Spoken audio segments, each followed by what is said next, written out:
Wagwan beautiful souls, I am Marsha C, the host of Her Sacred Soul Space podcast. In this safe space, we have discussions that ignite our hearts and expand our souls.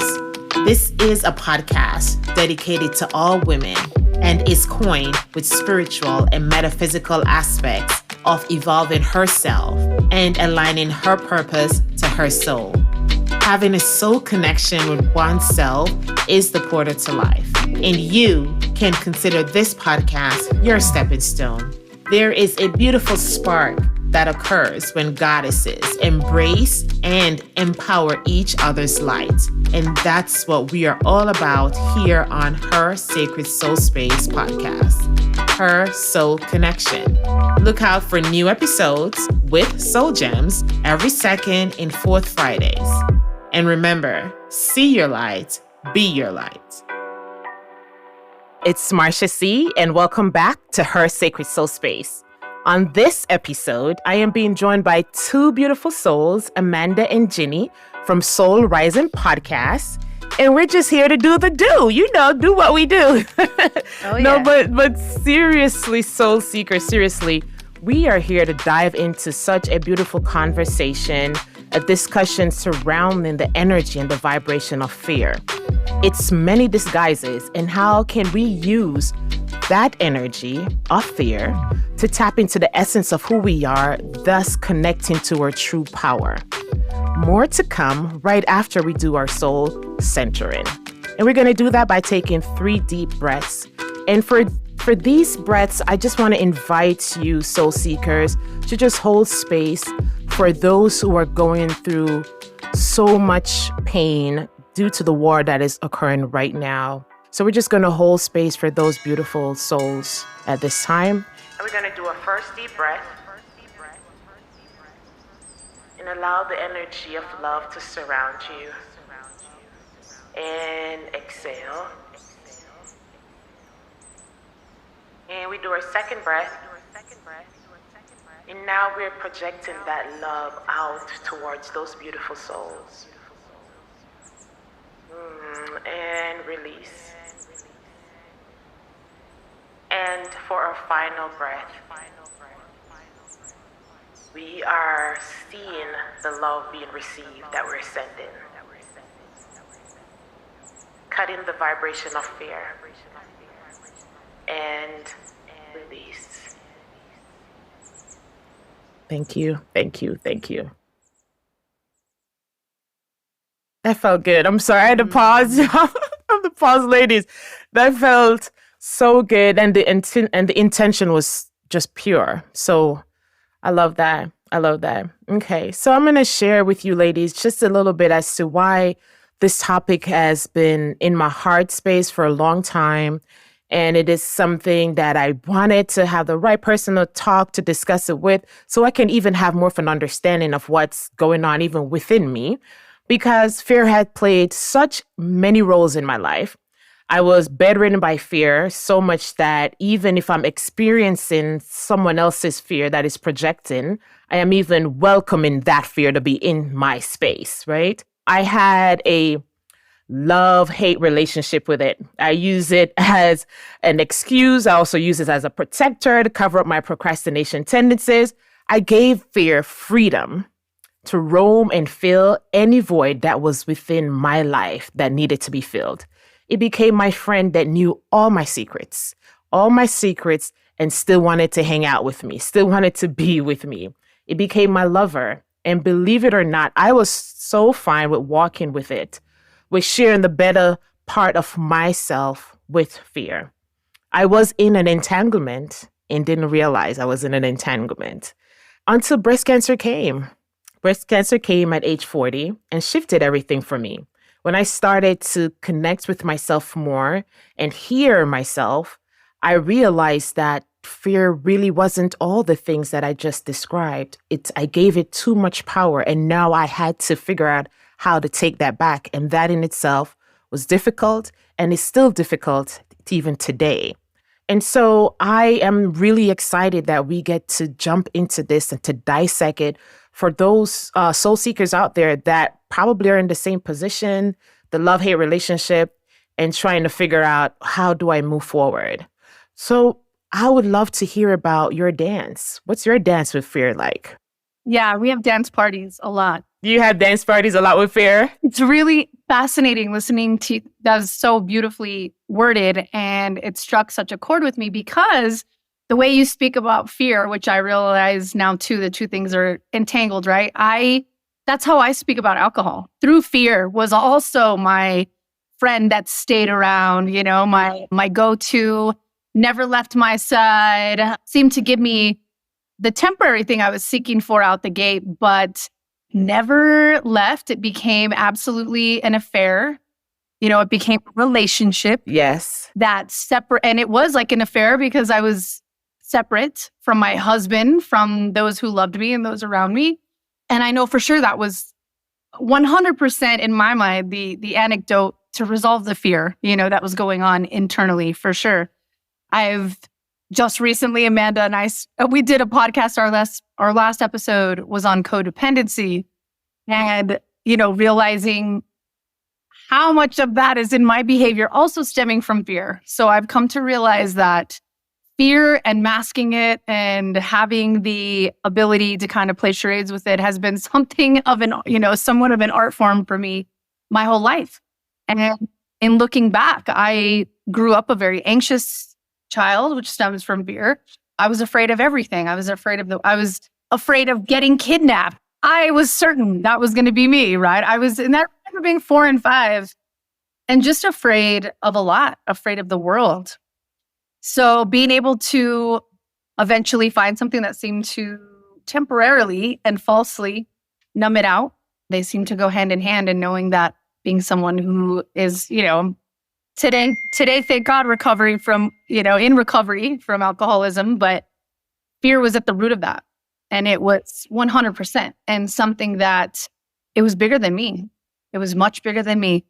And that at the time, and looking back at those times and the level of kind of heavy, dark places that I walked myself down, by the way, just fear and it was like, but very much the way you just described it. So I think the biggest outright, parts of my life I could see surrounding fear, they have so much to do with that period in my life, but also realizing it's been there for me the better part of my life as my character and my skills I was looking for to survive were developing. Fear was right there. So it's at the middle of a lot of things for me. And as I'm now just about ready to start working into some of those codependency thoughts and the behaviors that I have of taking care of everyone else and putting myself on the back burner are definitely, all of those things were rooted in fear as well. So it's very on the surface for me right now. And I feel like I've been asking for it. I've been asking the universe and asking God and asking my ancestors on my behalf to let me face these things. And they have not let me down. I would just say to myself, that's bold. That's a bold request right there. Uh-huh. And I just said, can you do that, Marsha? And here you go, fear. I don't know. But that is very bold, Ginny. Thank you for sharing that. I think it's because I realize it's still blocking up the parts of me that are going to make me complete. And I'm on this mission to try and leave as much of myself here on this earth as I can before I'm physically done here. And I've had to really face the fact that there are things surrounding fear, and that if I want to become all that, I'm going to have to excavate more. When I thought I had done plenty of excavating, turns out I haven't. So yeah, that's where I'm at with fear. Yeah, Ginny, when you were saying you're walking hand in hand with fear, I pictured you and fear walking along a nice sunlit beach, like the sun setting, and just this beautiful romantic scene, you and fear. And then I was thinking about the ocean, right? And the waves. Ginny loves metaphors, so she can probably fill this better than me. Metaphor Ginny. We call her Metaphor Ginny on our show. The ocean. Fear is like the ocean for me, like the buildup of the wave, right? Getting to the crest is my anxiety. It's building. And then it just breaks and it pummels me, right? Because I think when I'm in the anxiety, it's kind of protecting me from acknowledging what the fear really is. Like I get some kind of anxious feeling, and that actually motivates me. You know, I don't want to be in that anxiety. So I want to figure it out. So then I get to this like crescendo, this big crest, fear reveals itself, what it is. And then I usually get pummeled, right? And I'm like, in my head, or I'm just a mess for like a little while.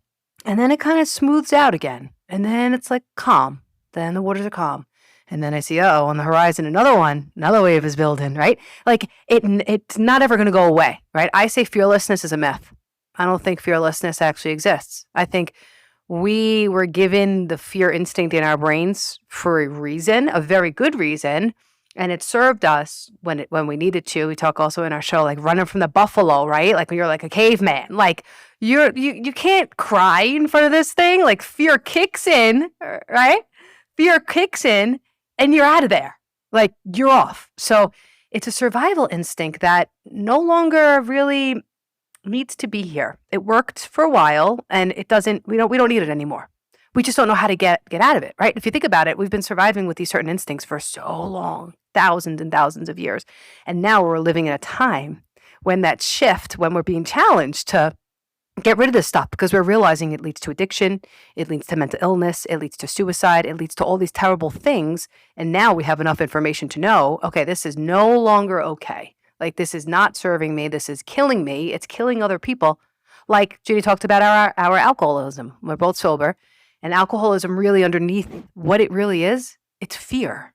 It's resentment. And underneath resentment is fear, right? If ever we're upset with anything going on with ourselves or with others or with the world, it's all fear. So like opening up, I love how you opened up with that intention for the war. I'm a little like torn up about that today. Like I'm emotional, and I'm like, why am I so emotional today? And it's the war. I mean, let's not forget Russia, Ukraine, they're still in a war. Like there's so many wars going on, and it's just so senseless.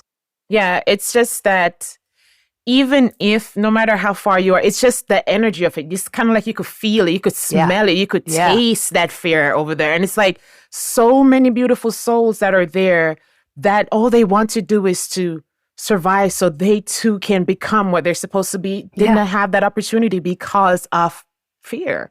And that in itself even will make me look within and say, dude, do you see how this is bigger? Just like you said, this way bigger. The little fear that I have is nothing compares to that individual, those individuals are experiencing right now. I have a friend whose daughter lives in Israel, and she's in a safe house, her and her baby, and it's really just, I can't even wrap my head around that. Like thinking that, wait a minute, I could get bombed at like any minute, right? Like we are so blessed. I woke up, I told my girls this morning, like how lucky are we that we have even just a supermarket, like 3 minutes away where we can go and get fresh strawberries. Like people are not living like that. Like these people are living moment to moment. Like where am I going to get my next meal? Like everything's in flux. Everything's crazy, right? There's so much. And the fear of really, I guess the war stemmed from, power, right? Wanting, right, Gaza, like they're fighting over the Gaza Strip, right? Isn't that what's going on, Palestine and Israel? Yeah, so it's this fear that's driving this need for power, right? Like, where are we going to be? Years and years and years ago, the Palestinians, they got kicked out basically of their own land. And then, of course, it happens to be that one area where there's so many, oddly enough, right? All these religious, really meaningful religious places, and that on all ends for Muslims, Christians, that whole space right there. So it's almost like they're talking about fighting back or all the repression they've experienced all these years. And think of the buildup of that for this many people to gather with this much anger and this much resentment, like we talked about, that you're going to just automatically say, it's been years of this, we're not going to take it anymore. Now we're going to take it relentlessly out on completely innocent civilian people. Like that's a lot of fear and anger right now, years and generations of it. So yeah, that's what it goes back to, right? The resentment and the fear. They're pissed at each other. And Israel is like, enough, like here we come. Like we're done. Like another friend of mine, she's Orthodox back in New York, and she put out something on Instagram like, it's this or we just keep crying. Like we just keep crying. Like they're pushed to the edge, right? And there's only, I guess, so much of that you can take. So I understand logically why it has to happen, but it just feels just so wrong. Like it feels like an affront to my soul. It feels like my spirit is just like weeping. Like it's just so sad. Because it's not contained. You can't contain it. you can't contain the vibration of that fear spreading.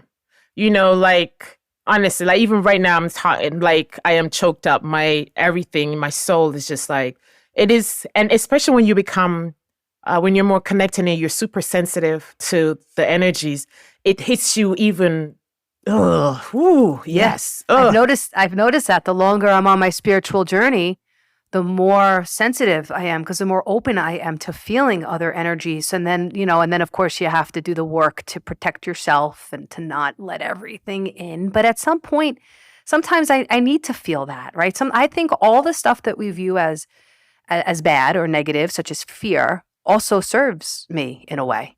So you believe that too, Marsha? Well, you just went into the next part of it. So go ahead, Amanda. I have a knack for that. Yes, because I would say, let's get into the vibration of it. Is it, because when we hear the word fear, we always associate it has a negative connotation. Does it serve us only in that way? Or sometimes is it here for another reason, another purpose? And that's exactly what you're about to tap into. So go ahead. It's there to wake me up. It's like a little knock on the door saying, okay, you need to pay attention to this. Like, this is something that your soul needs to heal from. This is something maybe that you've been carrying for many lives. And this is why it's such a scary thing for you, why you feel it's so strong. My particular brand of fear is fear of loss and grief.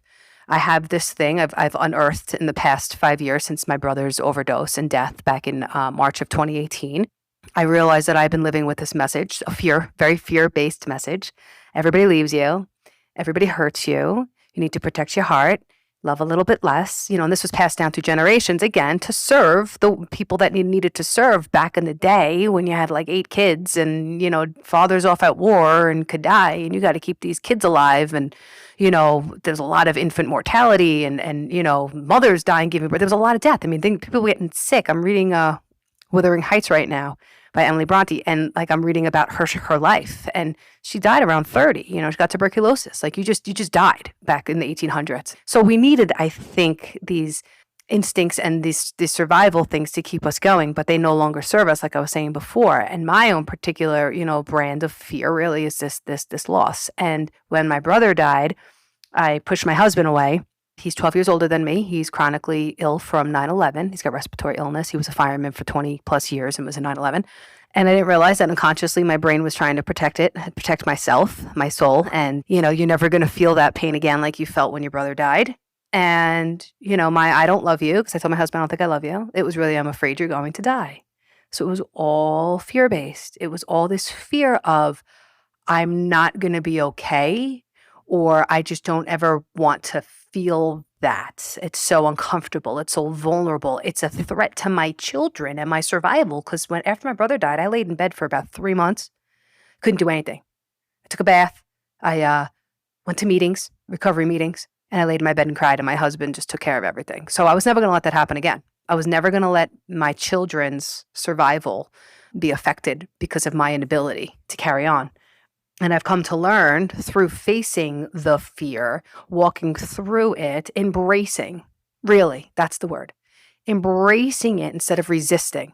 If I'm resisting something, I'm actually giving it more power, because it's just there and it's growing and it's growing, whether I like it or not, it's growing. So if I could open it up, my arms up, my soul, and say, all right, come on in. What you got? What do you got for me? Right? Like, let me have it. Right? And know that, yeah, I might be on the floor for a while. I might be devastated. I will be devastated if my husband dies before me. And I'm only 43 years old. There's going to be a lot more tragedies and death and stuff. It's just my story. It's just my story. If you look back at my history, I'm sure more is on the way. It's not ending today. So I have to embrace the fact You're so funny. It's the truth. It's life. It's life, right? Like, life didn't promise us a bed of roses. Right. It's all of it. It's pain. It's joy. It's all of it, right? So I might be, down for the count for a while, but I'm going to get back up. I'm going to get back up. I'm going to see the fear. I'm going to say, all right, if you want to be here with me, you could be here with me, but I'm not going to let you paralyze me. I'm not going to let you overwhelm me and overtake me, right? So it's less of this trying to furiously rip it out from wherever it's coming from and just kind of give it love, right? Fight it with its own enemy.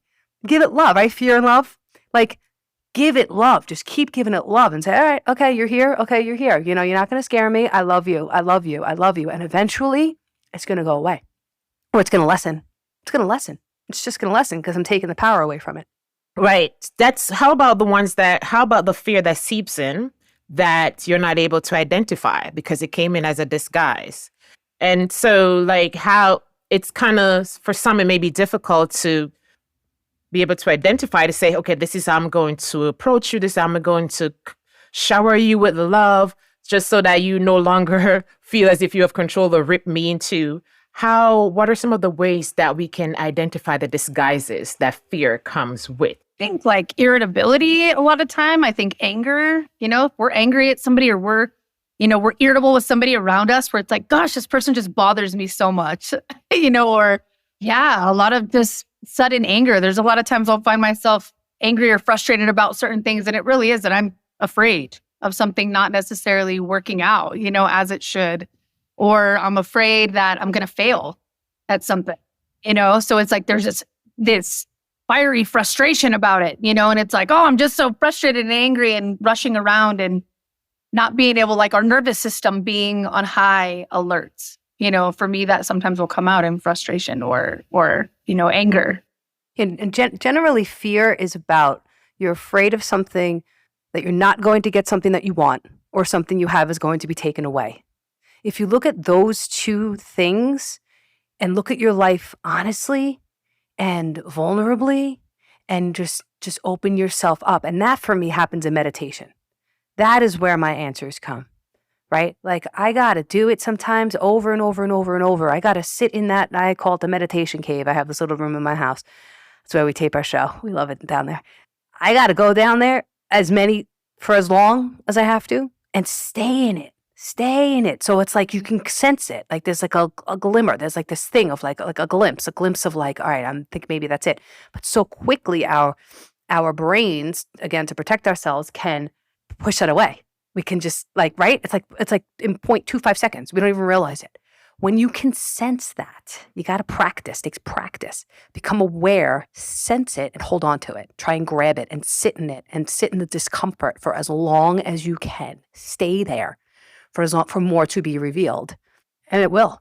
And just to have more clarity for our viewers, when you mention meditation, it doesn't necessarily mean that you're just going to, a 2-hour-long meditation. It just means that once I've completed, you're just in that space that has been saturated and you just want to be. It's kind of when you hear the word, as they say in church, you hear the word and you let it sit on your heart. It's the same. Exactly, right? And I'm not a believer that you need to be in the lotus position in quiet, for 30 minutes. Right. I call it, just like a walking meditation, basically, of just like walking, moving around like your whole day. Like I can be tuned in and tapped in and just being conscious of what's coming to me and feeling it, letting it come in, embrace it, letting it flow. Just let all these your thoughts. It's your thoughts, really, your thoughts that come in. Most of them are not just from your own human brain. There's something, spirit or something trying to get your attention. And if that thought's coming in over and over and over, pay attention to that. That's where your answer is. So many ways. There's guided meditations everywhere on YouTube, but I genuinely think it's, even if it's for a few seconds at a time, that we get to that place. Meditation to me, and I think I heard Joe Dispenza say that meditation actually means to get to know, something like that. Like that Joe Dispenza had mentioned that it's basically being with yourself. And even if it is that if it's listening to an air conditioner vent or cars passing by, anything that can get you to slow your thoughts, focus on your breathing even, because that's in our heads is where all the storm is happening, right? And if we can even for 10 seconds at a time, be the observer and not the thought, that's all of a sudden you get this anchoring of like, oh, wait a second. Like they talk about the ocean, I remember when I was learning transcendental meditation, I learned how to do that, which is incredible. She talked about how there could be a hurricane happening on the surface, but at the depths of the ocean, it's quiet, it's still. We're the same. So that even if in our minds, if we find that anchoring place through breathing, through walking, through a meditation on YouTube, even if it is for 10 seconds that you suddenly can let that nervous system calm down and realize that you're not because we kind of live in our head where it's like, well, I am all these things and we're not. Those are just, that's us letting the brain dominate everything. So when we can sift through the thoughts and be an observer for just a few seconds at a time. Exactly. I enjoy walking meditation, especially with nature, because it firstly, I love just the sound. I don't get to hear the birds a lot and all that. So when I'm in that space, I'm just being led. Even if I was listening to some form of spiritual music or something, I want to take out my earpiece. I just want to hear the music of the land, feel the rhythm of the land. And that allows me to get quiet. I get like a lot of smiles on my face because I'm no longer worrying about whatever it is I have to take care of. I am now, it's kind of like I'm soul connecting, you know? You are one with nature, and that is just what we are. It's just what we are. We're in that heartbeat, and we usually are too busy, we're so hectic and chaotic. We're living in our heads that we don't even recognize the connection between us and everything that's happening in nature. Exactly. Now, because we already started talking about the spiritual connection of fear and everything. Here's what I have. Do you see fear as one of a karmic connection that shows up to allow us to become a co-creator, thus remembering or reminding of us to step into a purpose and to rather than crippling our soul? Definitely. I'm so grateful for my fear. Like, I don't want it to ever go away because, like I said, it shows me my purpose, my mission. Like, after identifying and understanding and still healing, I mean, healing is just an inevitable, it goes unending process. But from doing a large majority of that work and getting to a much better place, I have a purposeful life. I have a mission now to help other people find comfort in all of their emotions, to be able to step into whatever it is, joy, love, fear, pain, frustration, anger, whatever it is, and to help people then come to a more whole version of themselves. So it like I said before, like, it motivates me. It definitely, I mean, I've written a book, I started the podcast, I have a blog, like I'm speaking, like that's like now the fear, if it wasn't for the fear, Right. probably wouldn't have this mission. So it's all purposeful. Totally. Yeah, I love that. The same goes for me here. This podcast in itself, when I was told to create it, this is after my breast cancer journey. And I ran like I was a bull or a horse in the field because I was so much into my head. And of course, we know that a lot of the things that we add on to the fear that we have ourselves is also fear that was imparted on us by individuals, family members, and everything was a slow buildup, and it became like a big old rock, right? And so for me, one of the things that I had to do was I had to see the bigger picture. Like, why am I going to do this? Who's going to benefit from it? And even from that, I was still timid. And so Spirit had to send individuals to join me initially. I wasn't doing this by myself. I had my friends to join me. Then after a while, like after a year, I realized that they were getting into other things. Other things came on their plate that I had to do. And I laughed because I realized it was my turn to come forth all the way. And knowing that even if you're still going to feel fear, if you get a little anxiety before each episode, it's quite fine. It's quite fine because it turns out to be beautiful. Like, I'm totally enjoying this conversation right now. This is just amazing. And it shows that you care. It shows that you care. I believe that little bit of, like, if we were just walking around like good all the time, I don't know. I mean, like, that's ideal, and I guess that's great, but where am I going to grow? How am I going to grow if I'm not pushed or challenged? And with that push and challenge, naturally is going to come a little anxiety. It can be a spark. I feel like fear is one of the most transformative energies.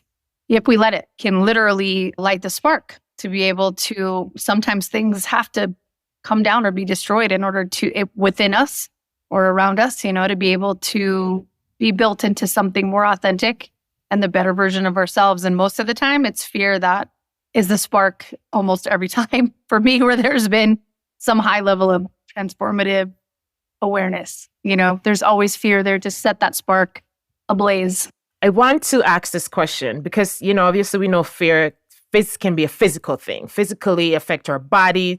I mean, at least for me, I believe part of my getting cancer, because it was not genetically driven, it's because of fear and stress and all that emotions that was locked within me that was not being expressed, right? how can we, everything's about balance. I want to talk about how can we create a balance with our spiritual self and the physical, that even if fear comes upon us, we can figure out a way of to creating that balance. And I mean, outside of meditation, whether it means find a circle with like-minded women or individuals that would help to walk with you and stuff. What would you advise individuals, or what have you done that you found to work for you? Well, definitely sharing with people, women that support me, women that I trust, women that I know that have been through things. Like, that's the beauty of being in recovery, is that we have such a large circle of friends and people that know how we're feeling and know what we're going through. So opening up and getting vulnerable, especially first with myself. I do a lot of writing. I write a lot. I try to get to the heart of it. I usually start writing like I'm angry or I'm pissed off at this one or this is going on, very kind of human like surface. And then by the end of it, something happens. Like halfway through, the shift occurs where like the truth comes in, the pretense goes away, and God, higher power, whatever spirit just starts speaking to me. Like sometimes I'll be sitting there and I'll just be like, things will come out of my mouth that I feel like it's like spirit. Like I'm talking to myself. It kind of sounds crazy, but I feel like I'm talking to me. It's like a spirit coming in, like talking to me. So like just getting this stuff out. Has that happened to you? Just like getting this stuff out. Yeah. Getting this stuff out, air it out in the space, right? Put it out there. The energy of it is gonna change, whatever it is. I run also. I exercise. Running definitely helps me to like get out of that space and to just see things more clearly. I have to see clarity of what the situation is, because fear also is a liar, like Ginny was starting to say, like it's never really what's on the surface. I do a lot of therapy. I'm a big proponent. Well, I've actually stopped. I just did 5 years. I've been in and out of therapy since I got sober. I think talking to somebody who has a lot of great information on this, like my therapist was telling me things that I was like, whoa, like I didn't even see that, but like you're so right, like she went all the way back to, usually it's about your childhood stuff, right? Healing your childhood wounds typically is what's under a lot of this healing, and I would say just ask yourself the question of like, what's more painful? Is it more painful to stay stuck in this fear, or the pain you might feel moving through the fear? For our sisters out there that have experienced trauma, and through trauma, fear became their biggest advocate. I want to using it loosely. How can they get through a time of fear and not so much dismissing the trauma itself, but not allowing fear to overcome or shield the perspective of the lesson the trauma came to share? That's a great question. And I think there's a lot of ways, and I completely relate to and understand, it resonates with me, the question that you ask, as many people who have gone through different forms of trauma. I think for me, and I've heard Amanda talk about this as well, I think letting myself remember that if it's trauma that's been caused to me or handed to me, by an individual, a person, to remember and really try hard to think about how broken that individual is and or was, really allowing myself to remember that there is a completely shattered inner child within them as well. And that for them to be able to either abandon me, harm me, whatever the things are, that it is not because of my worth. Because we don't realize that a lot of times we subconsciously will take that in as this must have happened to me because I am not worth better. And we don't even know it. So to maybe really sit with and first off recognize and really genuinely tell ourselves, this didn't happen to me because I deserved it. This didn't happen to me because my life itself wasn't worth enough to be around for or to nurture, if it's our parents. It took me a long time to realize that both of my parents had such intense trauma themselves, that would cause them to go down the roads that they did. They did not have the tools. So to really, really step outside of that and realize that person, as much as they may have been able to dominate in a way, whether it was my emotions or harm me in a way, they're probably even less in control than I am because I'm sitting here thinking about it, and I'm sitting here trying to face those things. I think that that's a really, really big part of it. As Amanda spoke about earlier, it's easy for us to fear, wait, and anticipate it. And instead of anticipate it, maybe let it hit us, like that wave that Amanda's talking about. And knowing that even if you're going to get tumbled a little bit on that beach, you're going to come back up for air and you're going to be better off for it, because I don't think we're able to release it, unless we're really able to sit with it and to know we're going to come out of this okay. And calling upon whatever that is for you, everybody has different religious aspects, whether that be you're praying to God or Jesus is, who you think of, or whether, whoever your prophet is, or if it's the sky and the earth outside, or it's the belief that your ancestors even are, here in spirit to help you, to call upon that and to know that no matter what, every single one of us here that is our birthright, that we have that connection to spirit. It doesn't go away ever, no matter what we do, that it is always there. So to start to trust that and build on that relationship, and to forgive ourselves too, be gentle with ourselves, and to know that you too deserve this healing. And this didn't happen, because of your worth. This is someone turned around and handed you their pain. And right, you hear these things generationally go on at times. There's these family like generational curses and things like that we have a chance right now, to whatever that fear is, that if you're even thinking about it, you're somebody who's been given the tools, the strength, and your body came here to be able to handle transmuting it, not just for you, but, generations behind you and generations in front of you. So if you're even thinking about it and looking at it, you have like that warrior heart that's here to heal it, not just for yourself. Can I add something to that? Yes. So, yeah, Ginny, that it sparked this thought of, if you're listening to this or if you're grappling with this, I almost feel like we have a duty and an obligation to heal our energy, because if we're, looking at the chaos, like we're talking about the wars and everything that's going on and the energy, right? If like it's not a new concept, they've been talking about this. Spiritual gurus have been talking about this forever. Law of attraction. We are creating, if we're getting back the energy that we're putting out, it's all the same energy. So the energy out there of the chaos and the pain and the fear is because it's starting within. It's because we're carrying around an energy of chaos and pain and fear. So yes, it's for your healing and it's for your growth, but it's also for the planet. So let that maybe motivate you in terms of like, okay, yeah, I want to do this for me because I want to get out of this feeling and I want to be the best I can be and I want to be whole. But also, we're all here incarnated at this time right now to do this work. That's it. We're all here right now for this. So what pushes me to continue having the faith and the trust and the courage to continue doing this work is that there is something else much bigger depending on me doing this work, right? You ladies are so amazing. Like, Oh, Lord of mercy. Let me go on my pata right now. Lord of mercy. This is so, oh my God. Wow. Whew.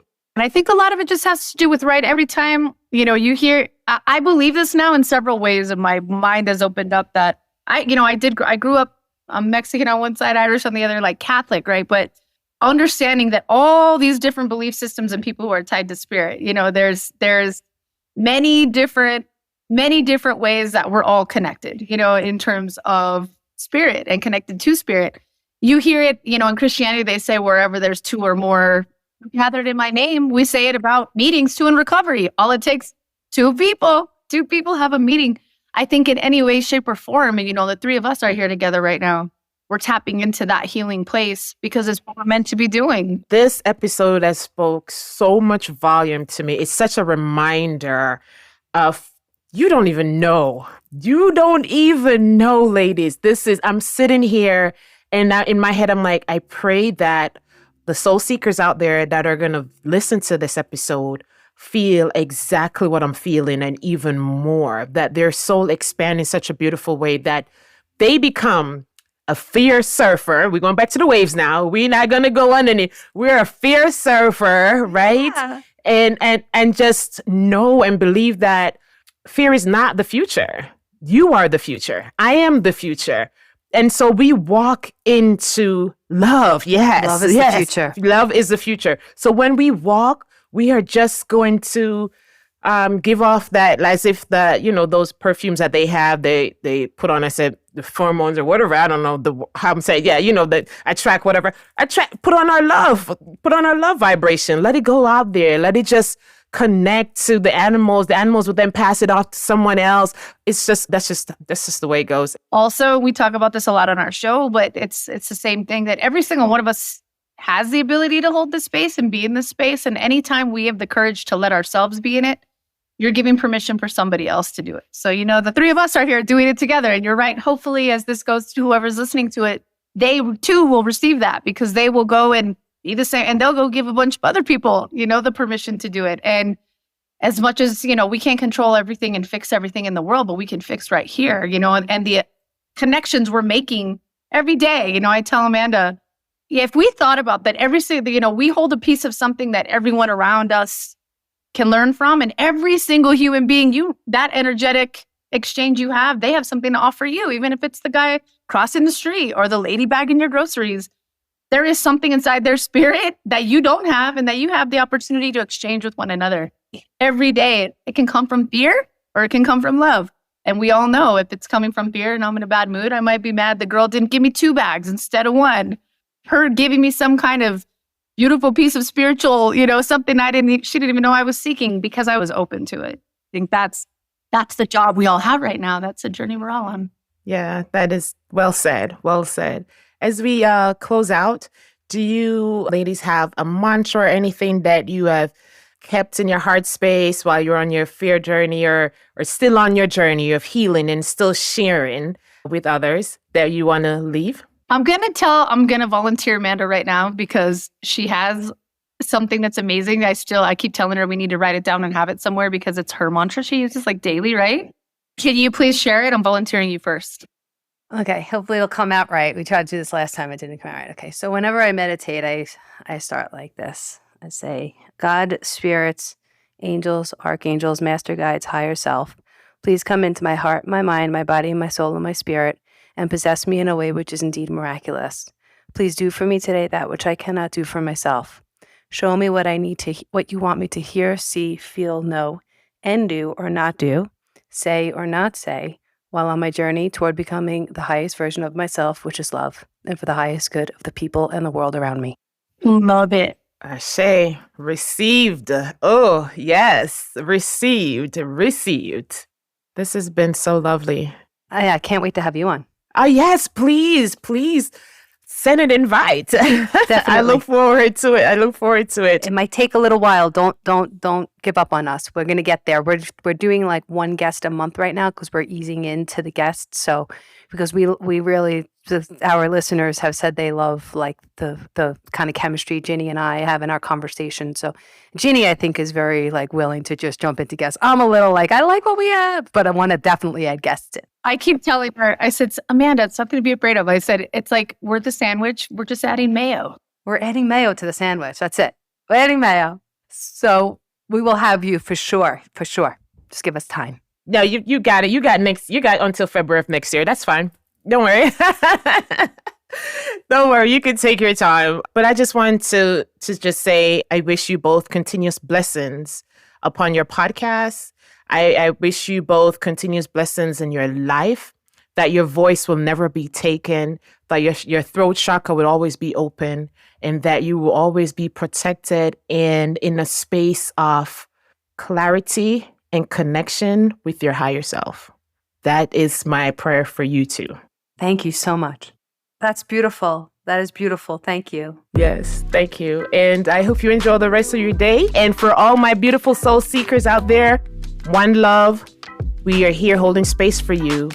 And let's share some love today. How about that? Let's project some love out there today. All right? All right. One love, everybody. Bye.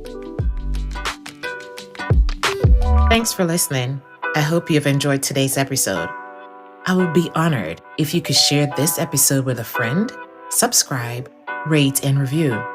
Don't forget to join us every second and fourth Fridays for another exciting episode of Her Sacred Soul Space podcast. I'd love to hear your comments. You can always find me on Facebook or YouTube as Her Sacred Soul Space. Until then, one love, and don't forget, See your light, be your light. Magan.